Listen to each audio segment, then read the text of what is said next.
زمانے میں جب ظلم پر ظلم ہوں گے، جبر پر جبر ہوگا، ایسے عالم میں دنیا کو اخلاص کا، محبت کا پیغام کو دے گا آ کر، جو امام مہدی ہوگا، جو حسین کا بیٹا ہوگا، وہ بھی جنت کا سردار ہے۔ اللہ اکبر۔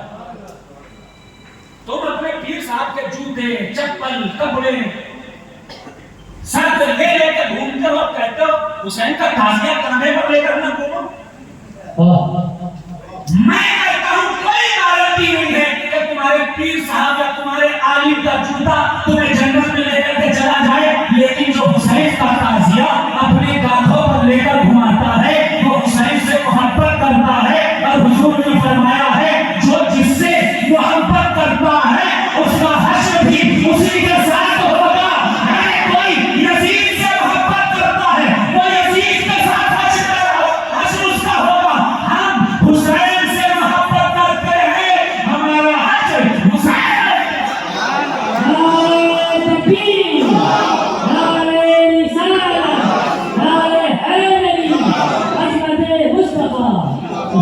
بھائی اس کو پھولے کرو، جعفر صادق کے پھولے کرو، اور برائی مت کرو کسی کی بھی، کوئی صحابی ہو یا کوئی ہو۔ ان الاسلام یہدم ما کان قبلہ، جو اسلام لے آتا ہے، جو مسلمان ہو جاتا ہے، اس کے پچھلے گناہوں کو اللہ معاف کر دیتا ہے۔ تو کسی کو برا مت کہو۔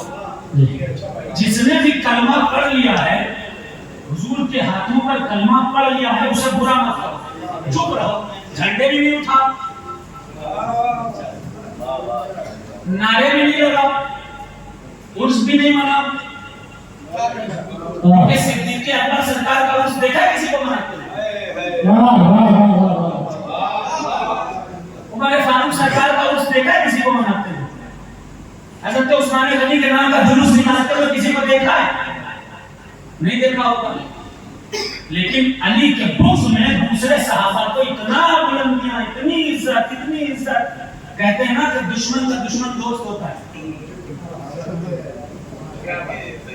ہاں، علی کو دشمن بنانے پر تلے ہوئے، اس سے پہلے بیت کی دشمنی۔ ہم یہ نہیں کہتے کہ صحابہ کی توہین کرو، ہم منع کر رہے ہیں کسی صحابی کی برائی نہ کرو، لیکن جب صدیق اکبر کا عرس نہیں، عمر فاروق کا جلوس نہیں، عثمان غنی کا جلوس نہیں، ان کے نام پہ جھنڈے نہیں، تو پھر دوسرے صحابہ جن کا درجہ صدیق اکبر سے بہت چھوٹا ہے، عمر فاروق سے بہت چھوٹا ہے، عثمان غنی سے بہت چھوٹا ہے، تمام صحابہ سے بہت چھوٹا ہے، جو اسلام تب لائے جب فتح مکہ ہو گئی تو ان کا درجہ ادنا ہوا، صدیق اکبر سے ادنا، عمر فاروق سے ادنا، عثمان غنی سے ادنا، تمام صحابہ سے ادنا، اور علی سے تو مقابلہ ہی نہیں، کوئی مقابلہ ہی نہیں ہے۔ تو پھر آپ کیوں صدیق اکبر کو چھوڑ کر، عمر فاروق کو چھوڑ کر، عثمان غنی کو چھوڑ کر، تمام صحابہ کو چھوڑ کر جھنڈے لہرا رہے ہیں؟ اچھا، آپ کوئی نئی چیز اگر بنائیں وہ بدعت نہیں،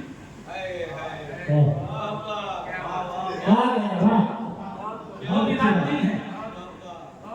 تعزیہ بدعت ہو گیا، 22 سنت بدعت ہو گئی۔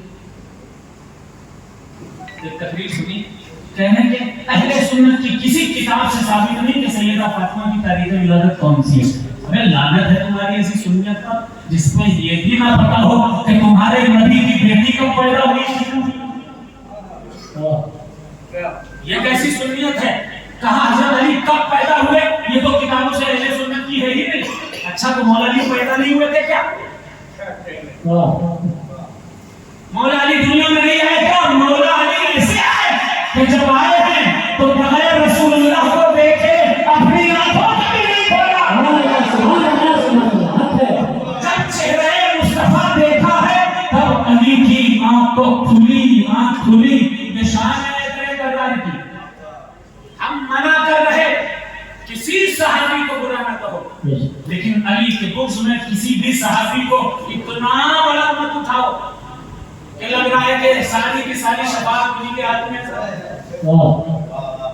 حضور فرما رہے ہیں انا و علی من نور واحد، میں اور علی علی ایک ہی نور سے پیدا ہوئے. سبحان اللہ. کسی کو حوالہ چاہیے مجھ سے لے لے, حوالہ لے لیجیے گا. مسند امام احمد بن حنبل نے لکھا ہے اس حدیث کو, جسے چاہیے لے لیا. جب علی اور نبی ایک ہی نور سے ہیں, وہ علی علم نے جس ذات سے عزت پائی, علم کی شمع نے جس نور سے طلعت پائی, علم نے جس کی جبین شوق کے رفت پائی, علم نے جس کے قدم چھپ کے فضیلت پائی, علم آباد ہے جس میں وہی دنیا ہے علی, علم مولائی ہے اور علم کا مولا ہے علی. علم ہے تو یہ قرآن جلی ہو جائے, ایک نقطے میں جو سمجھے تو علی.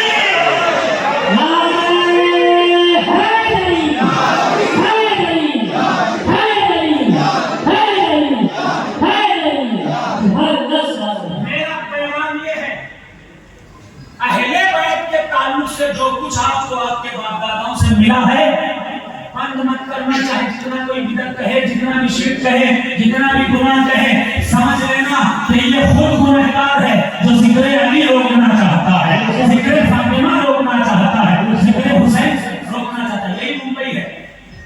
1850 کا بجٹ, 1850 کا بجٹ ایسا اسی ممبئی میں بھنڈی بازار علاقہ 1850 کے بجٹ میں لکھا ہوا ہے. جب انگریزوں کا دور تھا تو اسی ممبئی کے بھنڈی بازار میں انگریزوں نے اسپیشل فورس منگوائی تھی. کہاں سے؟ کلکتہ سے. کیوں؟ کیونکہ وہاں 20 لاکھ مسلمان اکٹھا ہونے والا تھا. کیوں؟ انہیں ڈر لگا کہیں ایسا نہ ہو کہ 20 لاکھ مسلمان اکٹھا ہو کر انگریزوں کی کرسی کو تہس نہس کر دے اور ان کی حکومت کو چھین لیں. اسی لیے ڈر کی وجہ سے انہوں نے اسپیشل فورسز بلوائی تھی. اب غور سے سنیے گا, توجہ سے سنیے گا. سبحان اللہ. اسپیشل فورسز کیوں بلوائی؟ کیونکہ 20 لاکھ مسلمان اکٹھا ہونے والا تھا, اور ان لوگوں کو اکٹھا ہونے کی وجہ کیا تھی؟ وجہ یہ تھی کہ 10 محرم تھا, تعزیے کا جلوس نکل رہا تھا.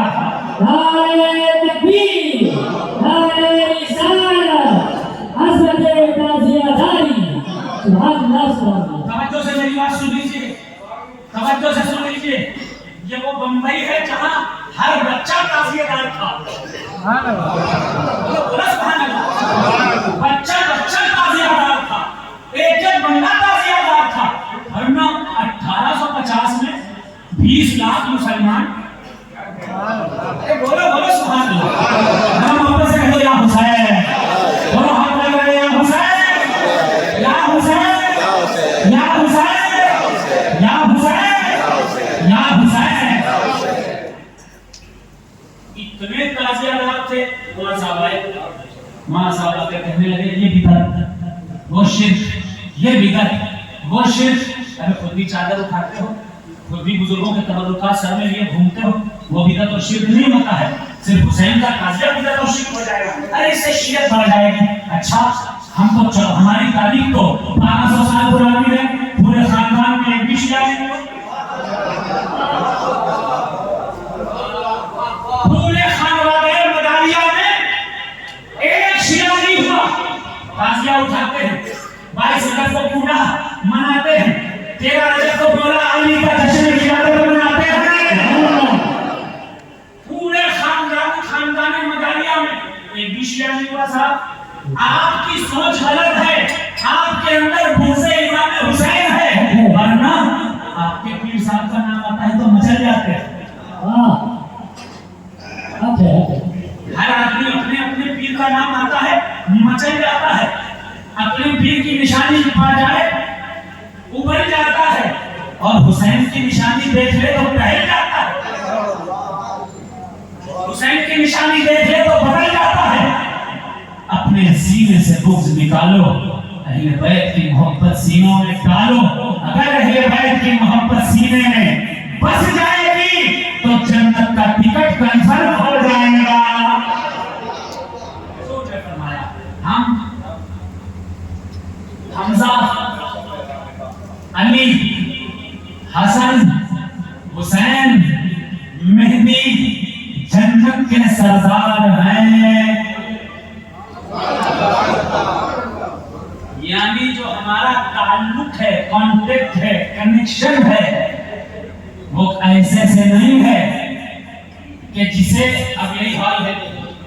ہال ہے. اگر آپ میں سے جس کا بھی ہال ہے, جو بھی اس ہال کا مالک ہے, وہ اجازت نہ دیتا ہم لوگ یہاں آتے, بولیے صاحب, وہ کہہ دیتا کہ بھائی بک ہے, بھلے کا بک ہوتا, ہال والا کہہ دیتا یہاں نہیں آنا, بک ہے پہلے سے ہی بک ہے, نہیں آ پاتے, اجازت لی تب آئے. سبحان اللہ. اب تو بولو سبحان اللہ. کام کی بات بتا رہا ہوں, بیوقوف مت بنیے گا لوگوں کی باتوں میں آ کر کے. جنت کوئی مولوی, کوئی پیر نہیں لے جا سکتا ہے, جنت وہ لے جا سکتا ہے جو جنت کا سردار ہے, اور جنت کے سردار علی, فاطمہ, حسن, حسین. سبحان اللہ. سبحان اللہ. حق ہے. اللہ ہمیں محبت اہل بیت عطا فرمائے, آمین. ان کے راستے پر چلنے کی توفیق عطا آمین. فرمائے. آمین. اور صحابہ کی بھی گستاخی مت کیجیے گا. میں بریلی سے پرسوں پروگرام تھا, شاید 3-4 دن پہلے, تو وہاں ایک بندہ آیا, سادات میں ہی تھا, کہنے لگا حضرت یہ سوال ہے. میں نے کہا ہسٹری کے چکر میں مت پڑھنا, کیونکہ ہسٹری قرآن حدیث نہیں ہوتی. توجہ سے آپ لوگ بھی سنیے, ہسٹری جو ہوا کرتی ہے قرآن, خاص طور پر وہ قرآن نہیں ہوتی. حدیث میں بھی اختلاف ہوتا ہے کہ حدیثوں میں اختلاف ہوتا ہے کہ نہیں؟ حدیثوں میں اختلاف ہوتا ہے. یہی وجہ ہے کہ 4 مسلک بنانے پڑے, 5 نہیں بنانے پڑے مسلک, 4 مسلک بنانے پڑے. مسلک امام اعظم ابو حنیفہ, مسلک امام شافعی, مسلک امام احمد بن حنبل. 4 مسلک بنانے پڑے, حنفی, شافعی, مالکی, حنبلی. کیوں؟ کیونکہ حدیثوں میں اختلاف تھا. ایک صحابہ حضرت صدیق اکبر رضی اللہ عنہ نے ایک شخص کو پکڑا کر کے کہا کہ اے شخص, اس کو قتل کر دو, یہ منافق ہے. کہا ٹھیک ہے, ہمیں تو قتل کر دو گے, لیکن 1 لاکھ تقریباً حدیثیں جو انہیں گھر کر ڈالی ہوئی ہیں, انہیں کیسے قتل کرو گے؟ حدیثوں میں اختلاف ہو سکتا ہے, لیکن قرآن میں کوئی اختلاف لا ریب فیہ, قرآن میں کوئی اختلاف نہیں ہے. اب سنو توجہ سے سنو. قرآن میں رب تبارک و تعالیٰ نے ارشاد فرمایا, السابقون الاولون من المہاجرین والانصار والذین اتبعوهم بإحسان رضی اللہ عنہم ورضوا عنہ وأعد لهم جنات تجری من تحتها الأنہار خالدین فیہا ابدا. کہ وہ سابق جو پہلے ایمان لے آئے, وہ اول جو پہلے ایمان لے آئے, اور جنہوں نے ان کی اتباع کی, اللہ ان سے راضی ہے, یہ اللہ سے راضی ہے, وہ اللہ سے راضی ہے. مہاجرین میں سے جو ہے, انصار میں سے جو ہے, اللہ ان سے راضی ہے, وہ اللہ سے راضی ہے. صرف اتنا ہی نہیں, صرف رضا ہی نہیں, بلکہ وَأَعَدَّ لَهُمْ جَنَّاتٍ تَجْرِي مِن تَحْتِهَا الْأَنْهَارُ خَالِدِينَ فِيهَا أَبَدًا. ان کے لیے اللہ نے جنتوں کو تیار کر کے رکھا ہے, وہ ہمیشہ جنتوں میں رہیں گے. سبحان اللہ. جاؤ تاریخ سے پوچھو, سب سے پہلا مہاجر کون ہے تو پتا چلتا ہے کہ علی بستر مصطفیٰ پر ہیں, اور صدیق اکبر رسول اللہ کے ساتھ پہلا ہی مہاجر بنا. سبحان اللہ. سبحان اللہ. حق ہے. حق ہے. ابو بکر صدیق, پھر عمر گئے, پھر عثمان گئے. یہ سب کون ہے بھائی؟ حدیث بھی نہیں, نص, قرآن کی نص سے ثابت ہے. اللہ سے جنگ کر پاؤ گے؟ کسی میں دم ہے کہ وہ اللہ سے جنگ کر لے؟ اے اللہ, تمہیں رضی اللہ عنہ کیوں بنا دیا؟ پتھر پڑے گے, پھوٹی عقل والے ہی اللہ سے جنگ کرنے کی بات سوچ سکتے ہیں. ابے جب اللہ ہی نے رضی اللہ بنا دیا, سبحان اللہ, بھائی بول رہے ہیں, جب اللہ ہی نے رضی اللہ بنا دیا, تو یہ عبداللہ,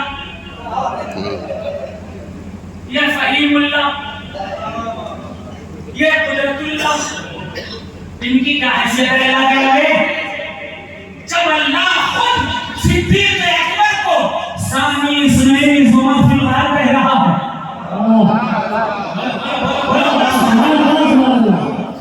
حضور کا صحابی صدیق اکبر کو خود اللہ نے کہا.